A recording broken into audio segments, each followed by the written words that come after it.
செல்வந்தன்.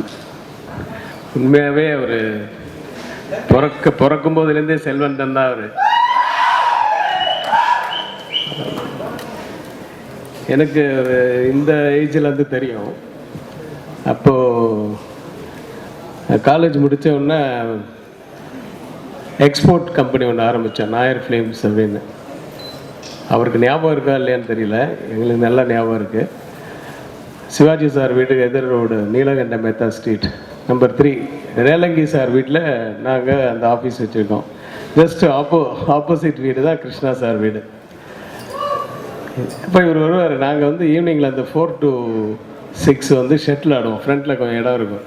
இவர் வந்து வேடி பார்த்துட்டு நாங்கள் போனதுக்கப்புறம் இவர் ஆடுவார். ஏன் பையன் ரொம்ப அழகாக இருக்கானேன்னு இப்போ சொல்லியிருக்கோம். இந்த கிருஷ்ணா சார் பையன் அதான் அதே மாதிரி இருக்குது லுக்கெல்லாம் அப்படின்ட்டு. ஸோ இங்கே தான் படித்து, இங்கே தான் பிறந்து வளர்ந்து படித்து, அதுக்கப்புறம் தெலுங்கு சினிமா நிறைய அங்கே போயிட்டதுனால போயிட்டார். బట్ ఇక్కడ కూడా అందరికీ నువ్వంటే బాగా ఇష్టం అండి. అండ్ ఎస్పెషలీ ఫర్ యూత్ అందరికీ మహేష్ బాబు అంటే చాలా ఇష్టం ఇక్కడ కూడా. அது பர்டிகுலராக தரணியோட கில்லி பார்த்துட்டு அதுக்கப்புறம் கூட அந்த படம், அந்த ஒரிஜினல் வெர்ஷன்லாம் வந்து அப்பப்போ டிவியில் பார்த்துட்டு இருப்பாங்க என் பசங்க. இந்த ரியாக்ஷன்ஸ் எல்லாம் உண்டு. தரணி வந்து சூப்பராக பண்ணியிருந்தார். அங்கே மகேஷ் பாபு சூப்பராக பண்ணியிருந்தார்.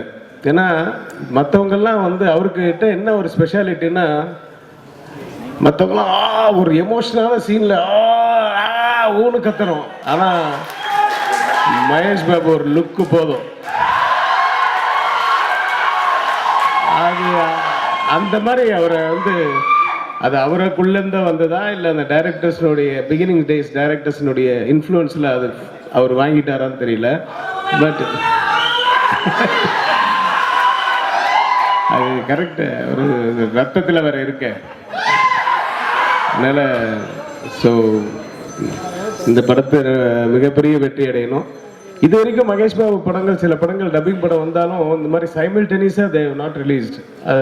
அது ஒரு மைனஸாக சொல்லலாம். ப்ளஸ் வந்து பப்ளிசிட்டி பண்ணி இந்த மாதிரி மீடியா கூப்பிட்டு ஒரு விழா பண்ணி போய் ஜனங்களுக்கு ரீச் பண்ணுற மாதிரி பண்ணணும். சரி, ட்ரெய்லர் பார்த்தா ரொம்ப நல்லா இருக்குது. இந்த படம் மிகப்பெரிய வெற்றி அடையணும். ஜெகபதி பாபு என்னுடைய one of the best friends.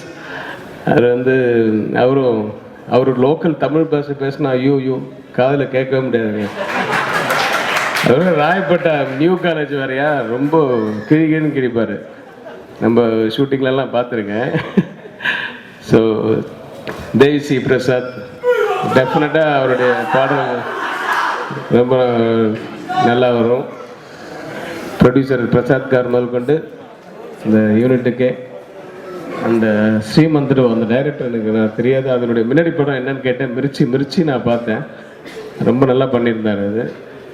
So அவருக்கும் இந்த யூனிட்டுக்கும் இந்த படத்தின் தயாரிப்பாளருக்கும் அனைவருக்கும் என்னுடைய வாழ்த்துக்கள். இந்த படம் பாடல்கள் மட்டுமல்ல, படமும் மிகப்பெரிய வெற்றி அடைய வேண்டும் என்று எல்லாம் வல்ல இறைவனை வேண்டி விடைபெறுகிறேன். நன்றி, வணக்கம்.